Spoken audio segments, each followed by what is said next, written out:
C'est sans doute le criminel le plus énigmatique de tous les temps. Il est entré dans la légende il y a un peu plus d'un siècle, non pas d'ailleurs par le nombre de ses victimes, les tueurs en série américains le dépassent dans ce domaine, ni par l'horreur de ses crimes, bien qu'il ait atteint des sommets à cet égard, mais plutôt par son mystère. Vous l'avez deviné, je veux parler de Jack l'Éventreur, l'assassin des prostituées de Whitechapel à Londres à la fin du siècle dernier. Qui était-il ?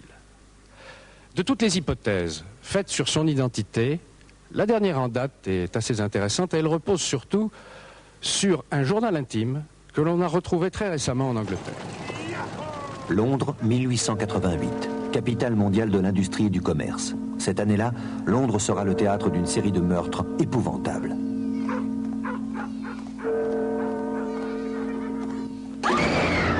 L'assassin s'est donné pour nom Jack l'Éventreur. Aujourd'hui encore, son identité reste un mystère. 9 novembre 1888, Thomas Boyer se rend chez Mary Jane Kelly pour percevoir un loyer en retard.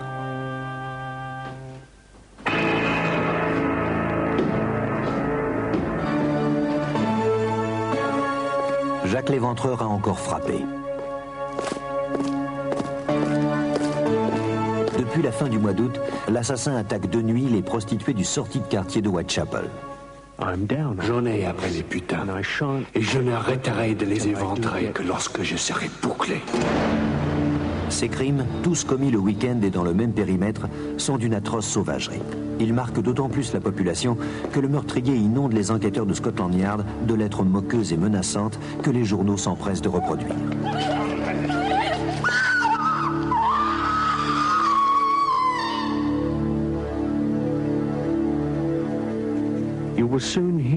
Vous entendrez bientôt parler de moi et de mes drôles de petits jeux. La police interrogera de nombreux suspects. Un avocat, le chirurgien de la reine, le duc de Clarence, petit-fils de la reine Victoria, un journaliste, sans oublier non plus Michael Ostrog, un criminel notoire.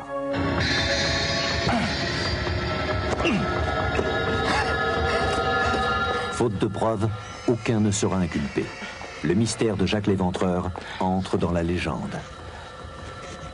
Good luck. Bonne chance. Yours truly. Votre humble serviteur, Jack l'Éventreur. Jack l'Éventreur, comme tous les serial killers modernes, comme tous les tueurs en série, ce sont des types d'assassins extrêmement difficiles à capturer parce que ce sont des meurtres qui n'ont que des motivations sexuelles, qui sont donc inhérents au fantasme propre des tueurs. Il n'y a souvent aucune rencontre préalable entre le tueur et sa victime, sauf au moment du crime en lui-même. Donc il est très difficile de poursuivre et d'enquêter sur ce type de crime sans motif apparent. Depuis plus d'un siècle, les historiens, les écrivains, les enquêteurs cherchent encore de nouveaux indices. Cependant, l'histoire rebondit souvent là où on ne l'attend pas. Nous sommes en 1991, dans un quartier ouvrier de Liverpool. Tony Devereux est célibataire. I want you to have it. Here, take it. It's for you. Yeah? Try to do something with it. Il n'a qu'un seul ami, Mike Barrett. Tony va lui faire un bien étrange cadeau. Enough said. Mike! Mike est loin de se douter que cette enveloppe va changer sa vie et provoquer l'émoi de tous les criminologues du Royaume-Uni. C'est un registre d'époque victorienne. C'est un journal intime. Avec une bague à mon doigt et un couteau dans ma main, je tuerai toutes les garces et ne verserai pas une larme. Ce Jim les coupe toutes avec son couteau dans son sac.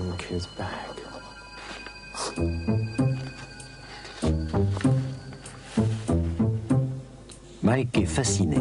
Il va lire toute la nuit. Je place ceci dans un endroit où on le trouvera. Votre humble serviteur, Jack l'Éventreur. Jack the Ripper? It can't be. Je ne pouvais pas y croire. On ne peut pas croire à des choses pareilles. Alors j'ai téléphoné à Tony et j'ai demandé à Tony à quoi il jouait. C'est comme ça qu'on dit ici à Liverpool. C'est une blague ou quoi? La réponse de Tony a été non. Décidément, Mike a du mal à y croire. Il faut que Tony passe aux aveux. Mais son ami est inflexible. Que Mike se débrouille et qu'il essaie d'en tirer quelque chose.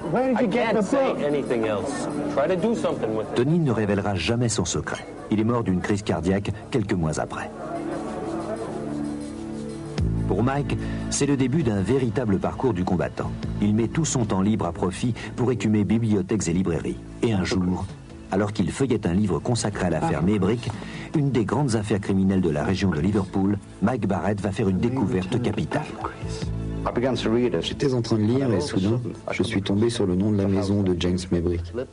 Elle s'appelait Battle Crease. Alors là, mon cœur s'est mis à battre, parce que dans le journal, il y a aussi Battle Crease. Pour la première fois, j'avais le lien. Battle Crease dans le journal, Battle Crease dans le livre. J'étais très excité, je dois le dire, très excité. Mais je me méfiais encore. Alors j'ai décidé de vérifier tout ça. Plus je lisais sur James Maybrick, plus je lisais sur Florence Maybrick, et plus ça collait. C'est peut-être dans cette maison de Battle Crease, à Liverpool, que se trouve la clé du mystère. James Maybrick est un riche négociant en coton. Il a épousé Florence, une jeune américaine. Mais le ménage bat de l'aile et James soupçonne sa femme d'être infidèle. Toutes les garces paieront pour la douleur avant que j'en ai terminé. Toute l'Angleterre connaîtra le nom que je me suis donné. James Maybrick passe fréquemment ses week-ends à Londres. Il parcourt assidûment les rues de Whitechapel, le quartier des prostituées. Depuis des années, Maybrick se drogue à l'arsenic et à la strychnine.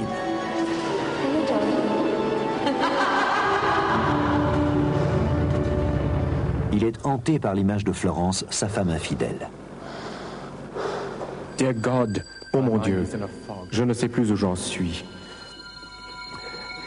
I can't live. Je ne peux pas vivre sans mon médicament. My medicine. Visions of my dear Bunny. Des visions de ma chère Bunny m'accablent. I still love her. Je l'aime encore, mais comme je la hais. Hate her. Leave me alone! Don't come near me! I am sorry. If you cross this doorstep, you shall... Je l'ai frappé plusieurs fois. Au diable des garces! En 1889, Florence est emprisonnée à la suite du décès de son époux. Accusée de l'avoir empoisonnée, elle est condamnée à être pendue. Elle sera graciée après 15 ans d'emprisonnement. Depuis la mort de Maybrick, les crimes ont cessé. Cette tombe cachera-t-elle la dépouille de Jack l'Éventreur? Il est arrivé un moment où j'étais totalement convaincu, absolument convaincu, que j'avais le journal de Jack l'Éventreur. Mais je ne savais pas où aller, je ne savais pas quoi faire. Avec ma femme, nous en avons parlé, et le 13 avril, j'ai rencontré Shirley Harrison, qui est écrivain et enquêtrice professionnelle. Shirley Harrison et Mike Barrett vont reprendre l'enquête à zéro. C'est au British Museum, la plus grande bibliothèque de Londres, qu'ils vont commencer leurs recherches. Yes. Mike Barrett. Oh, how do you do? I have it. Why don't we read it inside?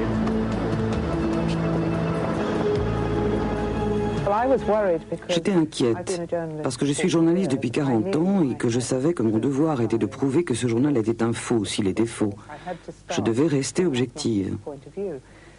Alors, je pensais qu'en allant au British Museum, on répondrait immédiatement à toutes mes questions tout de suite. Bien sûr, j'avais peur, j'étais inquiète aussi parce que naturellement, je voulais que ce soit un vrai tout en sachant que je devais rechercher les erreurs et les problèmes.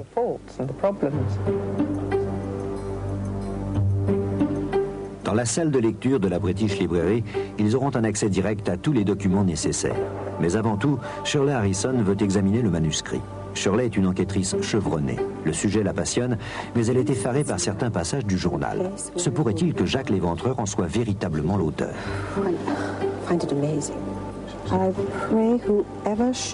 Je prie pour que quiconque lira ces pages ait le cœur de me pardonner. I try to fight my thoughts. J'essaie de combattre mes pensées. I walk the streets till dawn. Je parcours les rues jusqu'à l'aube. I could not. Je n'ai pas pu frapper.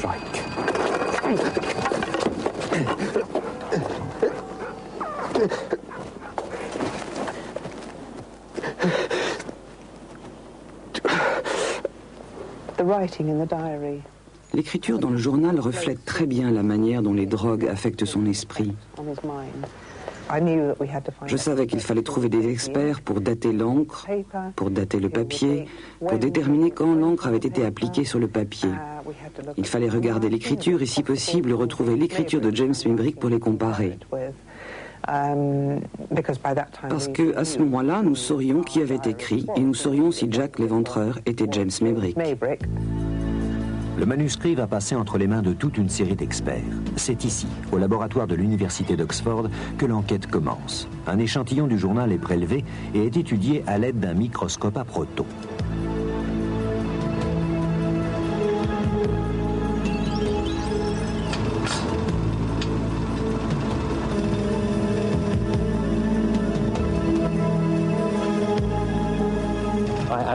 J'ai analysé l'encre et le papier. Je n'ai rien trouvé qui puisse prouver que ce n'est pas un journal d'époque victorienne. Cependant, je pense qu'on devrait poursuivre les analyses pour prouver définitivement que c'est bien un journal victorien. Le journal retourne ensuite à Londres. L'écriture est passée au peigne fin par un graphologue qui doit ensuite la comparer à des documents de la main de Maybrick et aux lettres reçues par la police et signées Jacques l'Éventreur.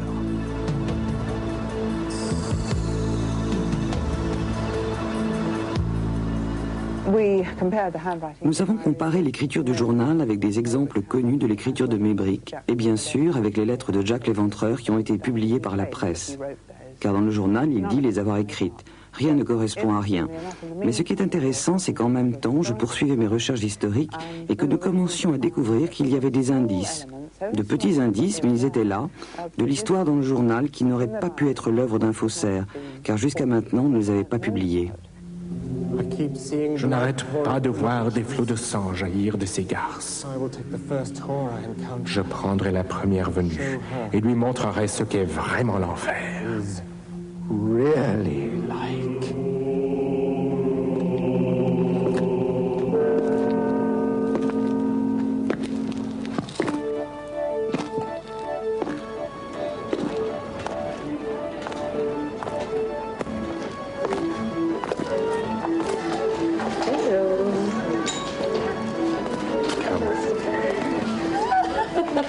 Un des crimes décrits en détail dans le journal est celui de la prostituée Catherine Eddowes.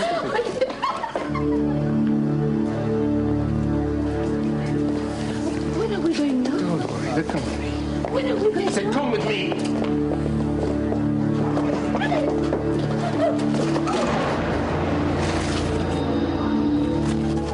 The whore never screamed.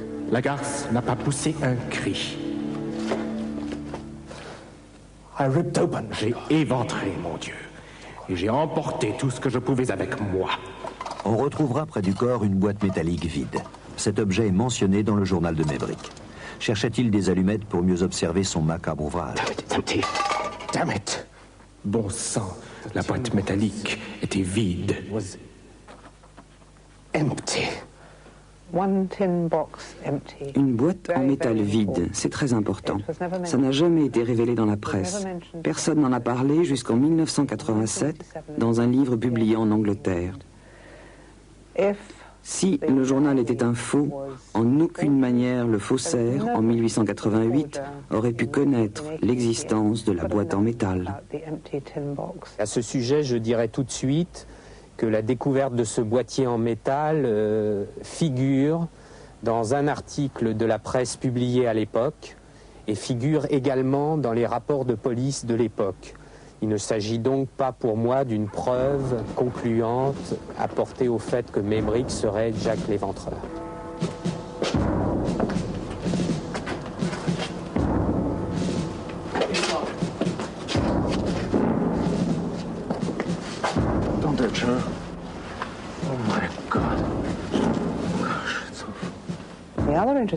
L'autre chose intéressante et très importante sur Catherine Eddowes, c'est que dans ses joues étaient taillées deux formes de V qui, réunies, forment la lettre M. Cette initiale M, comme Maybrick, apparaît encore dans le meurtre suivant, le meurtre de Mary Jane Kelly.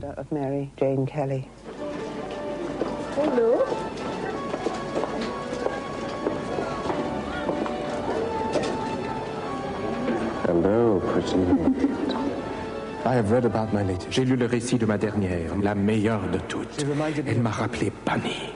Si jeune, pas comme moi. Contrairement aux autres, Mary Jane Kelly, la cinquième et dernière victime de l'éventreur, n'est âgée que d'une vingtaine d'années. De plus, elle ressemble étrangement à Florence, la femme de James Maybrick.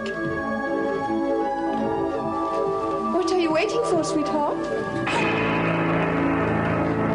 What you doing?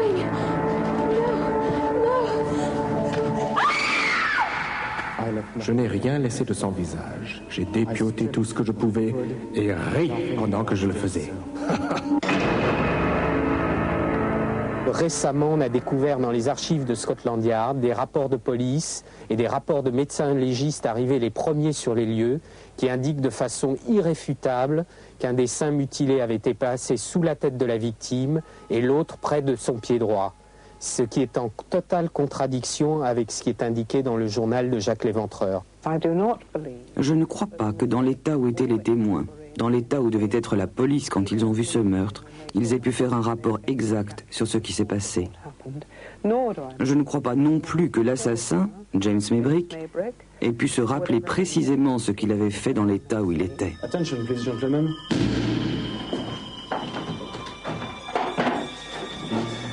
Attention, please, gentlemen. Il y a des photos prises à l'époque où l'on peut clairement voir l'initiale M, et juste à côté, avec un microscope, il y a les traces de ce qui reste d'un F, Florence Maybrick. Je place ceci dans un endroit où on le trouvera. Je prie pour que quiconque lira ces pages ait le cœur de me pardonner. Votre humble serviteur, Jack Léventreur.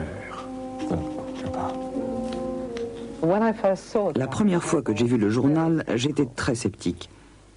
J'ai vécu 18 mois avec et j'en suis venu à croire fermement que ce journal n'est en aucune manière un faux. Et je le crois surtout à cause des preuves qu'il contient. L'atmosphère, les sentiments qui se dégagent du journal, les mots. Parce que les experts, disons-le, ne sont pas d'accord les uns avec les autres. Je sais que c'est un vrai. Il est probable que la controverse alimentera la chronique pour de nombreuses années à venir. En ce moment même, les experts pour et contre s'emploient à rechercher de nouveaux éléments à verser au dossier. Il existe un nombre infini d'indices tout aussi troublants les uns que les autres, comme par exemple la frappante ressemblance entre un des portraits robots établis à l'époque par les inspecteurs de Scotland Yard et la photo de James Maybrick.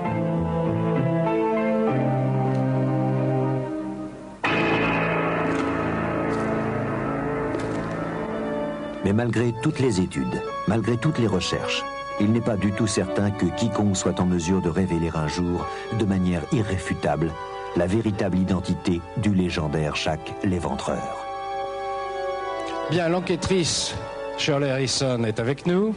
Stéphane Bourgoin, qui n'est pas tout à fait d'accord, journaliste, auteur, spécialiste des tueurs en... Et puis dans une deuxième étape, nous allons leur soumettre à chacun